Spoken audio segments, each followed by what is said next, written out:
अपने कुर्सियां और टेबल रखते थे, वो अभी अपना खाना भी उन्हीं फुटपाथ पे बना रहे हैं और फुटपाथ गायब होते चले जा रहे हैं। मैकेनिक्स पूरी पूरी गलियां टेक ओवर कर रहे हैं। सर, ये हाल है मेरी कॉन्स्टिट्यूंसी का। हम प्लान बनाते रहते हैं। बहुत बहुत शुक्रिया चीफ मिनिस्टर साहब का कि इन्होंने नहर ख़याम के लिए पैसे रखे हैं डेवलपमेंट बजट में। बहुत शुक्रिया चीफ मिनिस्टर साहब का कि डमलोटी की पाइपलाइन ये तेज़ी से आगे बढ़ रही होगी, आई एम श्योर। लेकिन मैं यहाँ पूछूंगा कि इसकी प्रोग्रेस क्या है। आपके जो पैसे खर्च हुए हैं, नहर ख़याम पे करोड़ों रुपए खर्च हो गए, डमलोटी पे करोड़ों रुपए खर्च हो गए, एडवांस पे हो गया है, क्या प्रोग्रेस क्या है? बजट बुक पे तो टारगेट डेट्स आ जाती हैं, लेकिन स्पीकर साहब बजट बुक पे वही टारगेट डेट्स 17 साल से रिवाइज भी होती रहती हैं। वो आखिरी दिन कंप्लीशन डेट कभी भी नहीं आती। तो प्लीज मेरी कॉन्स्टिट्यूंसी के लोग ये पूछ रहे हैं कि कब ये प्रोजेक्ट्स कंप्लीट होंगे। जिस दिन कंप्लीट होंगे हम बहुत बहुत शुक्रगुजार होंगे, हम थैंक यू बोलेंगे, असेंबली में खड़े होकर जश्न मनाएंगे। लेकिन कब कंप्लीट होने वाले हैं? स्पीकर साहब, आप मेरी कॉलोनीज में जाएं, वहां क्या हाल है, रोना आ जाता है, शर्म आती है कि हम इनके साथ क्या कर रहे हैं। मेरा चैलेंज है यहाँ हमारी गवर्नमेंट को कि आप 3 दिन किसी भी कॉलोनी में गुजारें और यहाँ आके बोले कि वहाँ मसले नहीं है। हमारी हजारा कॉलोनी है, हिजरत कॉलोनी है, PND कॉलोनी है, दिल्ली कॉलोनी है, पंजाब कॉलोनी है, रेलवे कॉलोनी है, शाह रसूल है।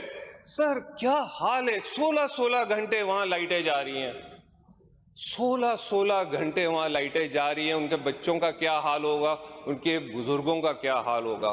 क्या हम 3 दिन वहाँ गुजार सकते हैं? स्पीकर साहब, हमारे यहाँ तो घर पे आधा घंटा लाइट जाती है तो हम गवर्नमेंट के पैसों पे अपना वो जनरेटर चला लेते हैं। CEO को फ़ोन कर देते हैं, के इलेक्ट्रिक के CEO को फ़ोन कर देते हैं। वो CEO जो कराची का, मैं बोलता हूँ, मोस्ट हेटेड पर्सन था पिछले 10 साल से। ये तो शुक्र है कि उसको निकाल दिया गया। उसकी सेक्सुअल हरासमेंट की वो आई कंप्लेन और उनको निकाल दिया गया। लेकिन क्या बदला? कुछ भी नहीं बदला है कराची में। और अब तो एक नया फितना शुरू हो गया है कि हमारे जो पब्लिक पार्क्स हैं उनको भी कमर्शलाइज किया जा रहा है।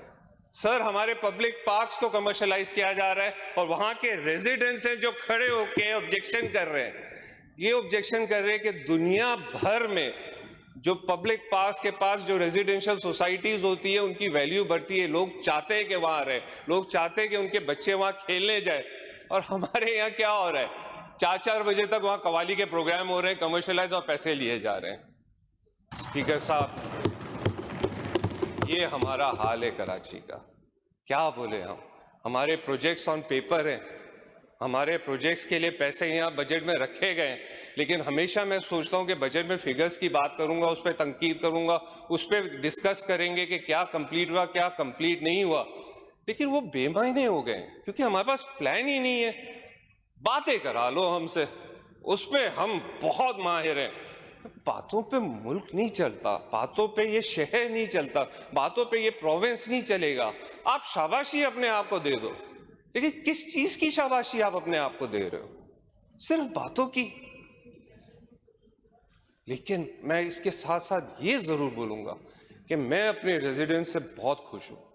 हीरोज हैं वो, हीरोज। यहां मेरे टीम मेंबर्स भी बैठे हुए हैं। ये वो टीम मेंबर्स हैं जिन्होंने जब पार्क टेक ओवर हो रहे थे तो वहां जाके प्रोटेस्ट किया। और थैंक यू नासिर शाह भाई, आपकी वजह से हमारे पास बच गए, आपकी वजह से हमारा जस्टिस भगवान दास पार्क बच गया, आपकी वजह से हमारा सेटना पार्क बच गया। ये हीरोज है जो वहां जाके खड़े होते हैं, ये रेजिडेंट्स है मेरे। लेकिन ये कर रहे हैं। अब क्या हुआ? नासिर शाह साहब ने पार्क बचा तो लिया, प्रेशर आ रहा है हम पे भी, उसका पानी बंद कर दिया गया है। नासिर शाह साहब, लोकल बॉडी ने उन पार्क्स का पानी बंद कर दिया है, सारे दरख्त मर रहे हैं। अब ये नया अलमिया आ गया। अब हम आप वापस आपके पास आएंगे, बोलेंगे शाह साहब को मदद करो। लेकिन ये काम रह गया है हमारा। हमारे रेजिडेंट्स हीरोज हैं।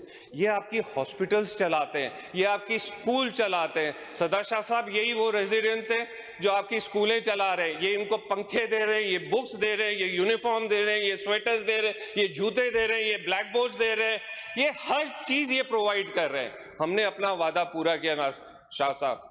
आपके वादे आप देख लें आपने कितने पूरे किए हमारे साथ। हम यहाँ खड़े हुए हैं, हम हॉस्पिटल भी चला रहे हैं, सिविल हॉस्पिटल चला रहे हैं, हम जिना हॉस्पिटल चला रहे हैं, हम तब्बा हॉस्पिटल चला रहे हैं, हम कुतियाना हॉस्पिटल चला रहे हैं।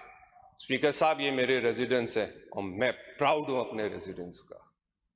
स्पीकर साहब, ये वही रेजिडेंस है जब सिंध के पानी का मसला आया था तो सखर जाकर इन्होंने प्रोटेस्ट किया था और फेडरल गवर्नमेंट को रोका था कि पानी ना छीने। ये सिंध के लिए भी खड़े हुए हैं, यही रेजिडेंस है जो आपको टैक्स देते हैं, जो ये कराची चलाते हैं, जो ये मुल्क चलाते हैं।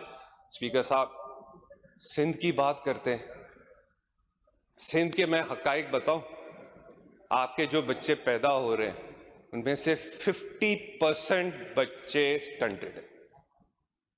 मैं दोबारा रिपीट करूंगा ये सिंध असेंबली के लिए, सारे अराकीन ये सुन लें, 50% बच्चे स्टंटेड ग्रोथ है। ये मैं और मिनिस्टर ऑफ हेल्थ जो हमारी हैं, हमने ये मिलके सेमिनार अटेंड किया था।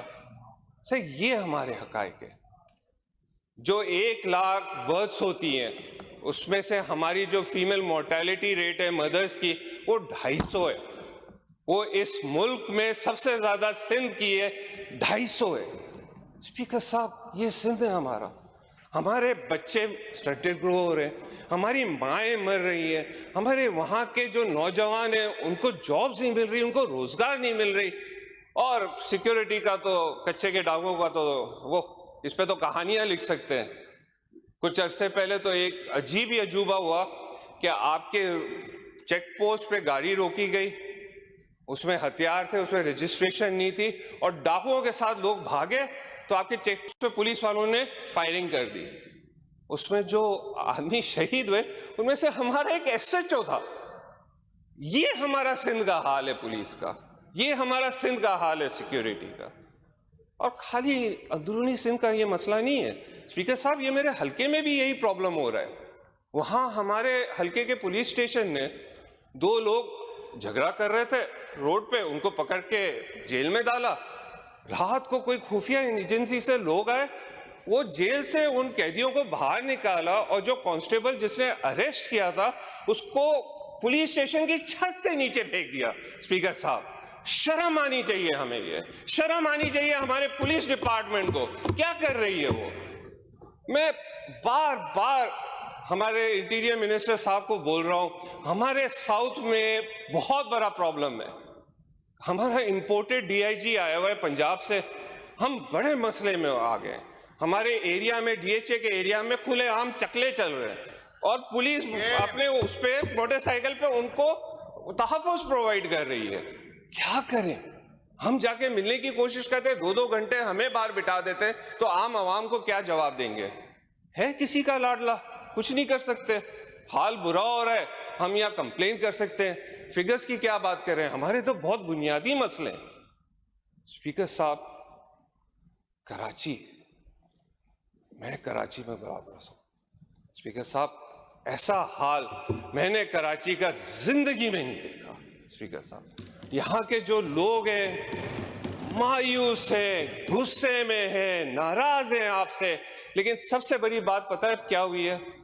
उनका भरोसा उठ गया इस गवर्नमेंट से, उनका कंप्लीटली भरोसा उठ गया। उनकी बात ये बदल गई है कि अब ये बात नहीं रही है कि पानी नहीं है, रोड नहीं है, वो उनको पता है कभी मिलेगा ही नहीं, वो अब उम्मीद ही छोड़ देते हैं। वो बोलते हैं कि भाई एक रोड बना देते हैं और जश्न मना लेते हैं कि हमने इतना बड़ा काम कर दिया।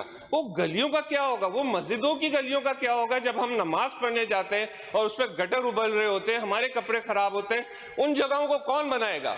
नहीं, ये तो बोलेंगे कि भाई वो तो देख रहे ही नहीं है, आप तो दूसरा रोड देखा लो जो हमने बनाया है, जो हमने इफ्तिताह किया है, बातें करा लो।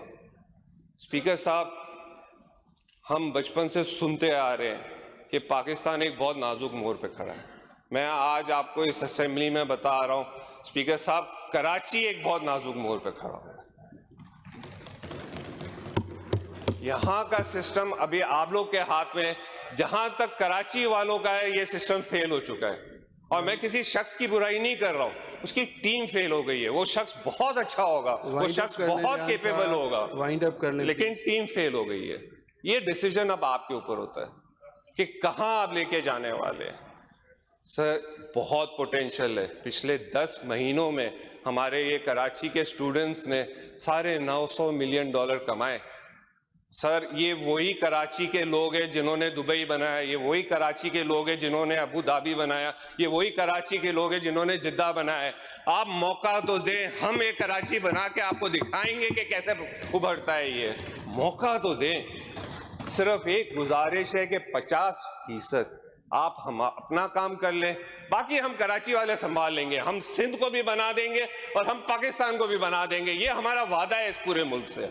आप अपना काम तो कर लें स्पीकर साहब। स्पीकर साहब, हर चीज एक ख्वाब से शुरू होती है।